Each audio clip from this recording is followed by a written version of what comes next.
কলিয়া ইউনিয়নের আজকের এই সনাতন ধর্মাবলম্বীদের সাথে শুভ বিজয়ের পরবর্তী মত বিনিময় সভার সম্মানিত সভাপতি উপস্থিত আছেন মঞ্চে ঘিওর দৌলতপুর শিবালয়ের গণমানুষের নেতা, বাংলাদেশ জাতীয়তাবাদী দল কেন্দ্রীয় নির্বাহী কমিটি অন্যতম সদস্য জনাব এস.এ. জিন্নাহ কবির, মঞ্চ উপবিষ্ট থানা এবং ইউনিয়নের নেতৃবর্গ এবং আমার সামনেও উপবিষ্ট আমার শ্রদ্ধেয় ভাই, কাকা, আমার কাকি এবং আমার দিদিরা। প্রথমে আমি আমার ব্যক্তিগত পক্ষ থেকে আমার এবং আমার প্রাণপ্রিয় সংগঠন বাংলাদেশ জাতীয়তাবাদী যুব দল মানিকগঞ্জ জেলা শাখার পক্ষ থেকে আপনাদের জানাচ্ছি শুভ বিজয়ার শুভেচ্ছা, আদাব। আশা করি আপনারা এই পূজা খুব সুন্দর এবং সুষ্ঠুভাবে করতে পারছেন, তাই না? আমরা সবাই একটা আনন্দ ঘন পরিবেশের মাধ্যমে গতকাল এই শুভ বিজয়ার বিসর্জনের মাধ্যমে আমরা শেষ করেছি। তো আজকে আমরা এখানে মত বিনিময় করছি সনাতন ধর্মাবলম্বী আমাদের ভাই এবং বোন এদের সাথে।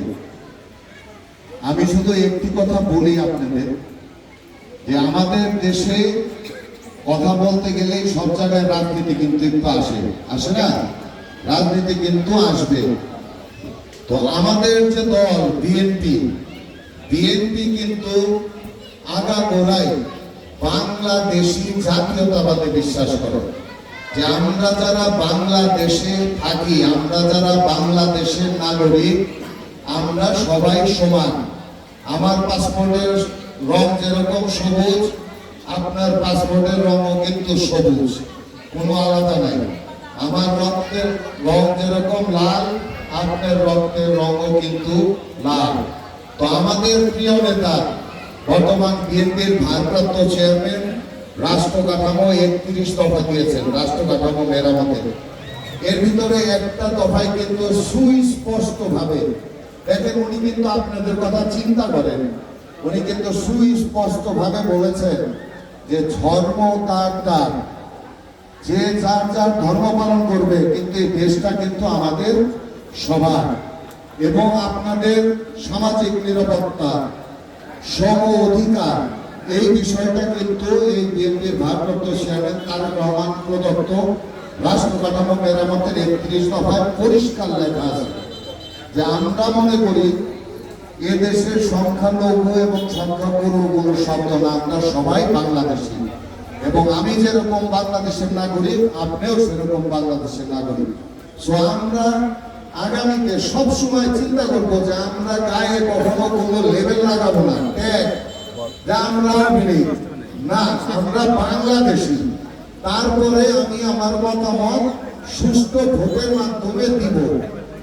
এই ট্যাগ খোলার এখন সময় এসেছে। সামনে ফেব্রুয়ারি মাসে একটা পরিচ্ছন্ন নির্বাচন হবে। আপনাদের আজকের প্রধান অতিথি আমাদের প্রিয় নেতা এস.এ. জিন্নাহ কবির ধানের শীষের প্রতীক নিয়ে আসবে। আপনারা জিন্নাহ ভাইকে ভোট দিয়ে প্রমাণ করবেন যে এই অঞ্চলটা আসলে বাংলাদেশিদের অঞ্চল, ধানের শীষের অঞ্চল, অন্য কারো না।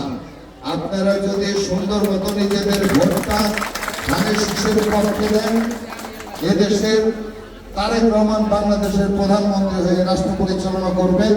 এবং এস.এ. জিন্নাহ কবির সবসময় যেরকম আপনাদের খোঁজ খবর নিয়ে রাখছেন, উনি আগামীতে আপনাদের ভোটে এমপি নির্বাচিত হলে আপনাদের আগামীরা সবসময় আপনাদের পাশে থাকবে। এইটুকু আশা করে আমি আমার কথা শেষ করছি। শহীদ প্রেসিডেন্ট জিয়াউর রহমান অমর হোক, দেশনেত্রী বেগম খালেদা জিয়া জিন্দাবাদ, আগামী দিনের নিশ্চিত প্রধানমন্ত্রী তারেক রহমান জিন্দাবাদ, জিন্দাবাদ, জিন্দাবাদ। আদাব।